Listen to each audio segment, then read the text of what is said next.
Hey, what's up, everybody? Today I'm going to talk briefly about Crash Team Racing Nitro Fueled, a game that came out back in 2019. A lot of people feel that this game deserves a sequel considering how good it was when it came out for the PS4, Xbox One, Nintendo Switch back in 2019. This game was a remake of the original version of the game that came out back in 1999, and a lot of people had nothing but good things to say about it, mainly because of how it looked in terms of graphics, cutscenes, level designs, character interactions, all that stuff, And the game actually had a story, which is something you don't see in like too many Mario Kart games, but I do feel that Crash Team Racing Nitro Fuel definitely deserves a sequel, despite the fact that it didn't do too well in terms of sales. And I think one of the reasons why it didn't do too well in sales is because it wasn't a game that was really friendly to casuals, and it was kind of unforgiving because the learning curve for Crash Team Racing Nitro Fuel was actually really high, but at the same time, I don't think I would put it on the same level as like Race Driver Grid from 2008. That was one of the toughest racing games I've ever played, but the learning curve for this game was rather high, and there was lack of options in terms of changing difficulty, which people were kind of upset about. But at the same time,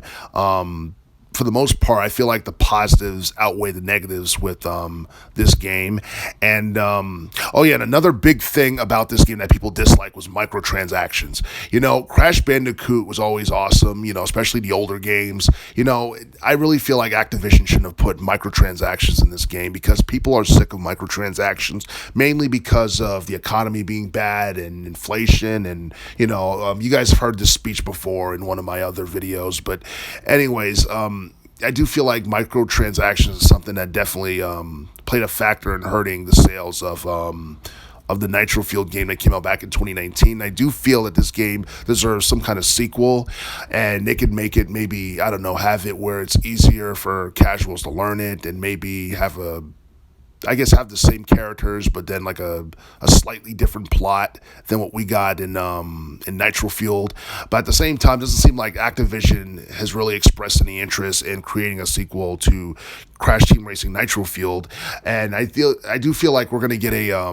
sequel to Crash Bandicoot 4 before we get a sequel to the Nitro Fueled game from 2019, because Crash Bandicoot 4 was considered to be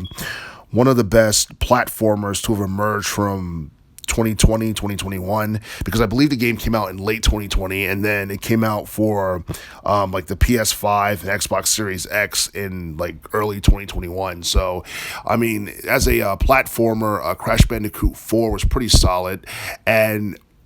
Crash Team Racing Nitro Fueled for a racing game was actually considered one of the best racing games of 2019, depending on who you ask. I mean, IGN had nothing but good things to say about the Nitro Fueled game, and I do feel that with the popularity of Nitro Fueled and Crash Bandicoot 4, I do feel that Activision can definitely make a sequel to this game, and they're most likely working on a sequel to Crash Bandicoot 4 as we speak. And I do feel that, Crash Bandicoot could pretty much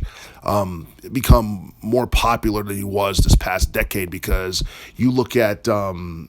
teens decade, for the most part, the Crash Bandicoot series has been seemingly dead, and it does seem like within the past couple of years or so, more people began to express more interest in the Crash Bandicoot series, especially after the Insane trilogy came out a couple of years ago. So who knows? I mean, hopefully the Nitro Fueled game is something that we get a sequel to later down the line, but that's just me being optimistic and holding my breath. Until Activision announces anything, it's uncertain whether or not it's going to happen for sure.